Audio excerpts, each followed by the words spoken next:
Bonjour à vous, la commu Fat Foot. J'espère que vous allez tous très bien. Bienvenue sur la chaîne. Bienvenue au stade Salif Keita pour un derby chaud bouillant entre Saint-Étienne et Lyon. Enfin, chaud bouillant. Disons plutôt tiède, parce qu'un derby sans le déplacement de ses fans, de ses supporters, qu'ils soient lyonnais ou stéphanois, on croise les doigts quand même pour le match retour. C'est un peu comme si vous mangiez un cassoulet sans haricots. Dédicace à la famille à Toulouse. Mais oui, vous avez bien entendu, un arrêté pondu par une préfecture qui interdit le déplacement des fans lyonnais dans le Forez. C'est du jamais vu. C'est une aberration. Franchement, quel gâchis. Là, on parle sérieusement d'un match, d'un derby historique, d'un classique du foot féminin. Un de ces matchs d'Arkema Premier League qui, si on met les petits plats dans les grands, peut valoriser le championnat qui en a tellement besoin. Et qu'est-ce qu'on fait? On casse l'ambiance avec cet arrêté préventif. Mais entre nous, qu'est-ce qu'on veut protéger? Parce que voir des ultras du Forez et des gones s'échanger des regards noirs dans les tribunes sur un match de foot féminin, c'est pas ce que j'appelle la guerre des Balkans. Et pourtant, le match avait de sacrées promesses, avec une ambiance de folie, de la tension, du feu dans les tribunes, ou plutôt la tribune, ça aurait eu quand même plus de gueule que ce qu'on a eu. Alors la tribune a été garnie par les supporters stéphanois, plus de 1100 spectateurs qui sont venus assister à ce match, mais on a quand même eu droit à un derby plutôt allégé, plutôt light. Alors merci, monsieur le préfet, pour ce derby sous calmant. Vous avez fait en sorte que le championnat de France soit la risée aux yeux du foot mondial, parce que je pense que cet arrêté, qui est inédit dans le foot féminin, a fait le tour de l'Europe, voire le tour du monde. Et demain, bah, ce sont encore plus de joueuses de valeur qui vont se poser la question de savoir si c'est opportun pour elles de passer par le championnat de France, qui fait tout pour que le spectacle soit amoindri. Voilà, je referme la parenthèse là-dessus. Il y avait quand même un match entre le Saint-Étienne et l'OL. Alors j'ai l'habitude de dire que le derby féminin n'est pas au niveau du derby masculin. Là, vous avez quand même David contre Goliath, sauf que David a oublié sa fronde et joue plutôt avec des crampons Décathlon usés. Mais quand même, vous avez donc cet OL avec son armée de stars, Michel Kang, OK, et puis de l'autre, Saint-Étienne qui joue avec ses valeurs. Donc on va voir dans cette vidéo, dans ce derby sans ambiance, qu'est-ce qu'on pouvait attendre, des unes et des autres et se poser la question: est-ce que Saint-Étienne peut contrarier d'une façon ou d'une autre, Lyon? Ou est-ce que c'est une nouvelle boucherie signée OL Lyon? Bon, j'ai mes notes avec moi, on va pouvoir démarrer et on plante le décor avec les schémas tactiques. On commence par l'équipe hôte et la SSE par l'entremise de son coach, Sébastien Joseph, qui avait entraîné le DFCO, qui a fini 4e la saison dernière, je le rappelle, opte pour un 5-4-1 en version bunker. Les joueuses donc alignées, c'est Tapia, Christopherson, Gagic, la Serbe ultra prometteuse de 19 ans, Pierre-Louis et Romanelli, donc une ligne défensive de 5. Alors bien sûr, je n'ai pas parlé de la gardienne, c'est Alice Pinguet. Soutenue par un milieu en losange, bataillard devant la défense. Sur les côtés, vous avez Cambo, la capitaine, et puis bien-aimée, la bien nommée, donc la joueuse haïtienne. Et enfin, en soutien de l'attaquante, vous avez Herman. Et l'attaquante, qui est censée donc balayer tout le front de l'attaque, essayer de perturber la construction lyonnaise. Ce rôle, cette tâche ingrate est dévolue à Horneman, donc la recrue danoise. En face, vous avez donc pour Joe Giraldez, qui sait que voilà, à la maison comme à l'extérieur, il va devoir affronter les bus garés devant les cages, et ben, il opte pour un 4-3-3 officiel. Pour moi, c'est un 3-5-2. J'ai vu tout de suite que Bacha et Dumornay jouaient le rôle de piston dans les couloirs. On reparlera après des places des unes et des autres dans ce schéma-là, mais on a donc affaire à un 3-5-2, donc Handler dans la cage. Vous avez une ligne officielle défensive de 4 personnes, Juntila Engen dans l'axe défensif. Sur les côtés, donc Bacha côté gauche et Dos Santos de Lima, donc Tarsian, qui joue dans un rôle inédit de latéral droite. Vous avez ce milieu de terrain à 3, donc Ips devant la défense. Mon Dieu, quelle folie! Johannes en chef d'orchestre, Dumornay un tout petit peu plus haut, et cette ligne de 3 attaquantes, Brand côté gauche, ça c'est son poste, et Gerberg, là aussi c'est son poste, seul en pointe, et Joseph côté droit. Donc vous avez quand même là pas mal de joueuses qui ne jouent pas à leur poste de prédilection. Et puis vous voyez aussi que Joe Giraldez est un adepte du load management. Donc ça, c'est un procédé qui est vraiment très répandu chez les coachs en NBA, donc le championnat de basket américain, et qui consiste à faire de larges rotations d'effectifs tout au long de l'année, de façon à préserver donc les stars de l'équipe pour les moments qui vont vraiment compter, c'est-à-dire donc dans le dernier tiers de la saison. Pour la NBA, c'est les playoffs, donc les coachs font en sorte que les stars ne jouent pas tous les matchs, ou les matchs qui ne sont pas flashy, eh ben, les stars se reposent et jouent vraiment les matchs qui comptent. Donc là, on voit quand même qu'il y a cette rotation qui est opérée par Joe Giraldez, puisqu'il y a au moins 4 joueuses qui étaient alignées d'entrée contre l'OM, qui ne sont pas là alignées contre Saint-Étienne. Et puis, Joe Giraldez tient aussi compte de l'intégration de certaines joueuses, hein, et puis aussi du fait que beaucoup d'internationales ont été sollicitées cet été par l'Euro en Suisse. Bon, les amis, on va pas se mentir, le degré de motivation dans ce derby n'est pas le même, que vous soyez Lyon ou Saint-Étienne. L'OL voit ce match certainement comme un match de préparation dans l'optique du démarrage de la Ligue des Championnes, épreuve qui va démarrer début octobre. Et à cet effet, je vais donc vous livrer une vidéo qui va mettre en exergue les forces en présence concernant donc la Ligue des Championnes, et à cette occasion, je vous donnerai mon pronostic. Concernant donc le derby, oui, l'OL, alors on ne voit pas ce match comme un match qui compte pour du beurre, on ne va pas non plus exagérer, mais c'est un match, encore une fois, de préparation, un laboratoire aussi pour Joe Giraldez, pour faire son audit des joueuses, ça c'est important. Il faut quand même gagner, bien évidemment. C'est important pour la paix sociale dans le vestiaire, c'est important pour la tranquillité d'esprit concernant le coach qui peut avoir du temps, s'acheter du temps pour diffuser sa philosophie auprès des joueuses, que ses principes de jeu soient, comment dire, absorbés, digérés par les joueuses, et que l'OL donne la pleine mesure de ce qu'il est capable de faire assez rapidement dans la saison. Il va y avoir de très gros matchs qui arrivent très vite. De l'autre côté, Saint-Étienne joue avec ses valeurs. Mais Saint-Étienne est motivé à fond. Ils sont à bloc. Ils jouent l'OL, la référence du foot féminin, dans un derby qui va quand même attirer du monde. Beaucoup de spectateurs sont attendus au stade Salif Keïta pour ce match, bien évidemment. Et puis, dans l'optique du maintien. Le maintien, c'est l'objectif clair et net des joueuses stéphanoises. Donc chaque match compte. Elles ont démarré par une défaite initiale qui a fait du mal contre Nantes. Là, elles enchaînent Lyon.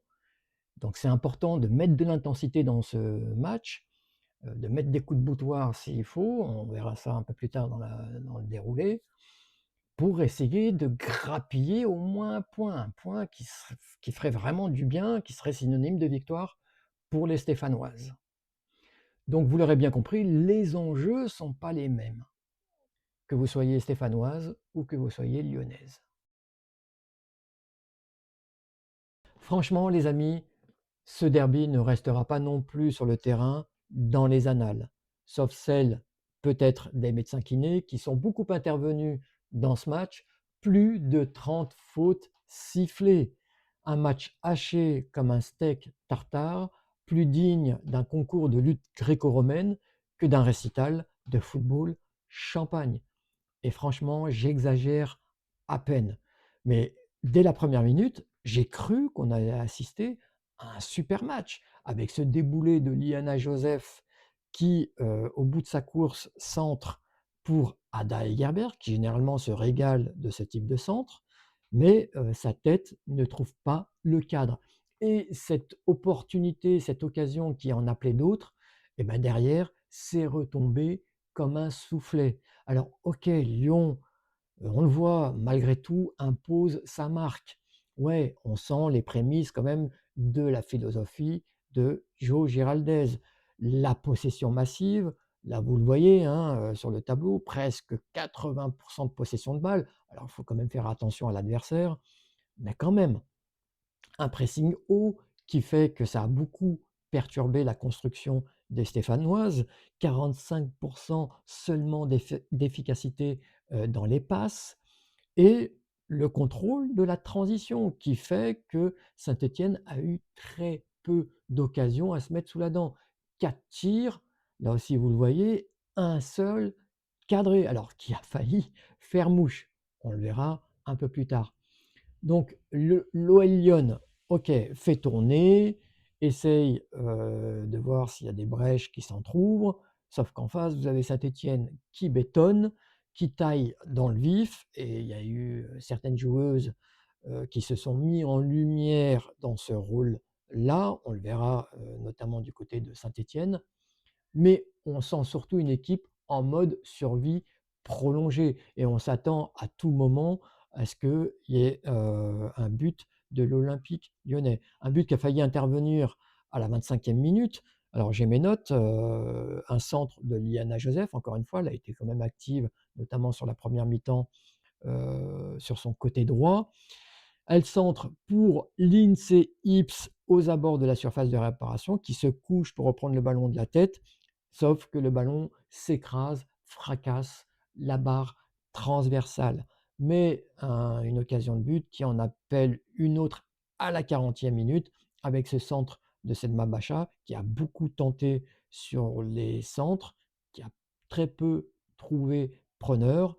Mais on fait un copier-coller, de ce qui s'est passé avec l'OM. Là, elle trouve Lindsay Ips, qui arrive tant bien que mal à reprendre ce ballon de la tête et à loger le ballon dans la lucarne d'Alice Pinguet. Donc nous sommes à la 40e minute. Mais il ne fallait pas plus, attendre de l'Olympique Lyonnais en termes de jeu et pas plus attendre en termes de buts inscrits. Un seul but, donc à la mi-temps. On reprend les mêmes actrices, donc les mêmes effets, les mêmes schémas et le changement de joueuse n'y a rien, changé. Sauf qu'on se dit que quand même Lyon, quand la mayonnaise va prendre, va faire peur.